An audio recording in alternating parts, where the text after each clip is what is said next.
Baik, Assalamualaikum warahmatullahi wabarakatuh. Waalaikumsalam warahmatullahi wabarakatuh. Selamat pagi semuanya.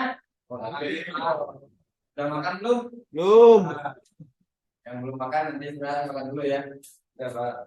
Baik, sebelum mulai kajian pada pagi hari ini, alangkah baiknya kita awali dengan berdoa. Berdoa menurut agama dan kepercayaan masing-masing dimulai.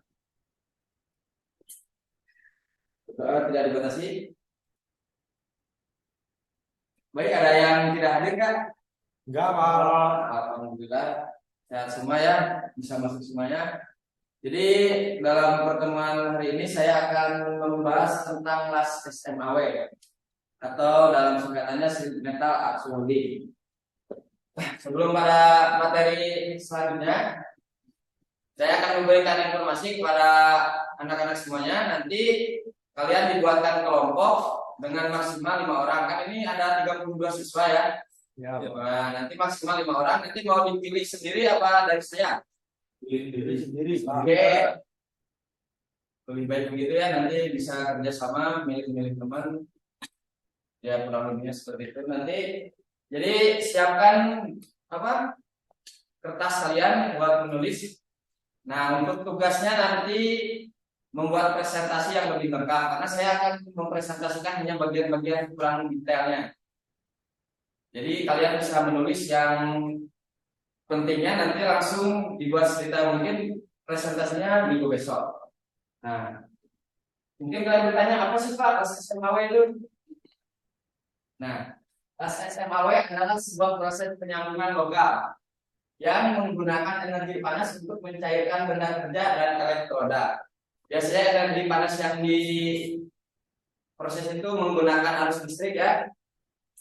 Energi panas dapat proses pemanasan dihasilkan karena adanya lompatan ion atau katoda dan listrik yang terjadi pada ujung elektroda dan permukaan material. Bisa dilihat teman-teman, ini ada gambar welder yang sedang memeras.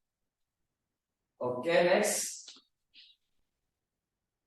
Nah, prinsip kerja las SMAW bisa dilihat pada gambar di sini.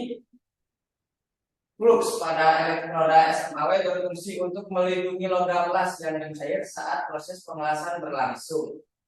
Flux ini akan menjadi slag ketika sudah padat. Dalam hal lain, kata seal di sini juga dapat ditujukan pada inti elektroda yang terbungkus dengan flux.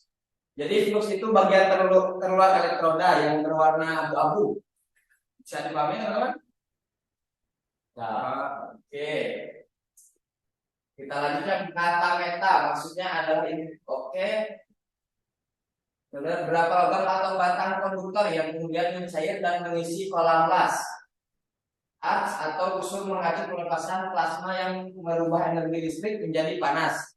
Nah, seperti yang saya sebutkan, prinsip las itu mengubah energi listrik menjadi panas yang dapat mencairkan elektroda yang nantinya akan menghasilkan arts. Sedangkan kata welding menunjukkan penyambungan logam dilakukan secara fusi. Oke, kita lanjut. Nah, pada intinya saya akan membahas tentang peralatan las SMAW. Sebelumnya saya akan bertanya, apakah elektroda masuk nggak terhadap peralatan las? Ya, ya, Pak. Ya, maksudnya apa? Ya. Oh, pinter sekalian kelas ini. Oke, kita akan masuk ke satu, mesin las. Apa sih Pak mesin las itu? Nah, pada mesin las itu ada yang DC sama AC ya teman-teman.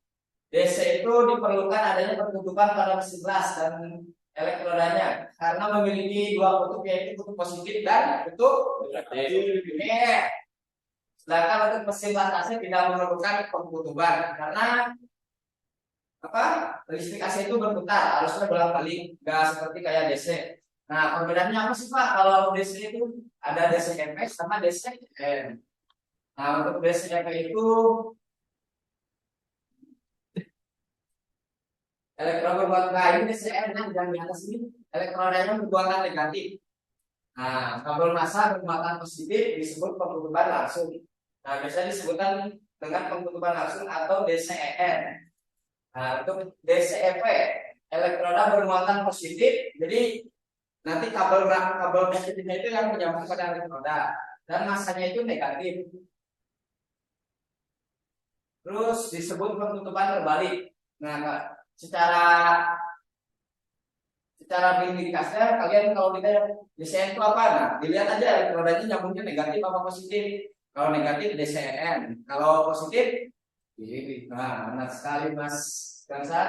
Nah, untuk perbedaan penulis masing bisa dilihat ya. Ini yang paling kiri DCN, DC min, DCN, ini AC, ini DC plus, CP. Oke, kita lanjut. Nah, karakteristik yang dimiliki polaritas DCN antara lain selama proses pengelasan berlangsung, busur listrik bergerak ke material dasar dari elektroda. Ini menjadi elektron tertimbun di material dasar yang mengakibatkan 1/3 panas di elektroda dan 2/3 panas di material dasar. Jadi pada intinya ya, kalau DCN itu yang panas itu paling banyaknya di material. Jadi kebanyakan kalau mengelas DCN itu materialnya jadi tembus. Jadi bisa berhati-hati kalau mengelas DCN. Nah, untuk yang cocoknya dipakai untuk pengelasan lambat pelat yang tebal. Nah, untuk yang pelat tipis disarankan untuk menggunakan DCP. Bisa dipahami teman-teman? Nah, karakteristik yang dimiliki polaritas DCP. Kebalikannya dari DCN ya, kalau elektroda, kalau yang menghasilkan 1/3 panas itu dari material, sedangkan 2/3-nya di elektroda. Jadi secara ini apa, kalau kelas yang plat tebal bisa pakai DCN, kalau platnya tipis terus yang hanya membutuhkan dangkal-dangkal itu disarankan menggunakan DCNP. Baik, selanjutnya ini polaritasnya ya. DCRP itu sama dengan DCP ya teman-teman. Cuma perbedaan nama aja. Kalau yang asli itu setengah-setengah. Jadi harus bolak-balik. Jadi benda kerjanya setengah dan kerjanya setengah. Sifat penetrasinya ini sedang, dangkal, dalam. Sifat ini tuh maksudnya buat yang dangkal, buat yang dalam. Ini yang sedang, yang biasa-biasanya di penguasa. Oke, selanjutnya ada kabel dan klem massa. Nah, ini yang tadi disebutkan di CP, di CN. Nah, kalau di CP ini apa? DCP ya. Nah, kabel massa. Apa sih Pak kabel massa? Merupakan kabel perlengkapan las yang berfungsi untuk mengalirkan arus listrik dari mesin las ke logam induk. Biar terjadinya arus, kalau nggak ada ini nggak bisa ya teman-teman. Baik, kita lanjut. Nah, ini untuk kabel dan holder elektroda. Nah, bisa dilihat aja kalau Pak DCP, kalau ini DCP apa DCN Pak maksudnya. Bisa dilihat aja elektrodanya, kalau nyambungnya DC ke negatif berarti DCN, kalau ke positif berarti DCP. Kabel dan holder elektroda itu penghantar arus listrik dirancang khusus untuk pengelasan ya teman-teman. Bisa buat ngecas nggak Pak? Oh, tidak ya. Masa ngecas pakai kayak ini. Dan harus mampu mengalirkan arus listrik yang besar. Biasanya berbahan tembaga ya di dalamnya. Dan mesin pemegang elektroda maupun penjepit benar inti kabel terbuat dari kawat tembaga yang dipintal, dibungkus dengan isolator dan diberi penguat agar tidak mudah patah dan terlepas. Jadi kabel ini harus fleksibel, nggak boleh kaku. Nah seperti ini ya, contohnya harus fleksibel. Baik, selanjutnya, nih ada kapasitasnya. Kenapa di sini ada misalnya Pak, saya kan senang custom gitu, bisa nggak pakai buat terminal? Oh, itu tidak ya. Karena kenapa ini? Untuk arus mesinnya sangat besar, nggak kayak ngecas biasanya berapa ampere gitu, berapa volt, ini kan besar. Nah, ini ada kapasitas kabel lasnya. Ini untuk rata-ratanya di sini 21. Pak misalnya pakai 150 tapi ininya lebih besar, nah nggak apa-apa ya. Tapi yang tidak boleh itu lebih kecil dari ini apa? Dari luas penampang kabelnya. Maksudnya tuh misalnya kalian mau ngasih 150, tapi apa? Luas penumpang kabelnya 43 boleh nggak? Boleh. Tapi yang nggak boleh itu kebalikannya, misalnya 150 tapi pakainya 21.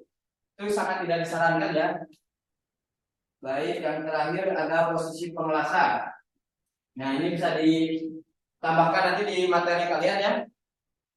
Pada intinya kalau F itu cuma satu layar, sedangkan G itu 3 layar atau berlapis gitu. Nah ini bisa dilihat posisi-posisinya, nanti diharapkan presentasi kalian dapat membahas ini untuk pertemuan selanjutnya.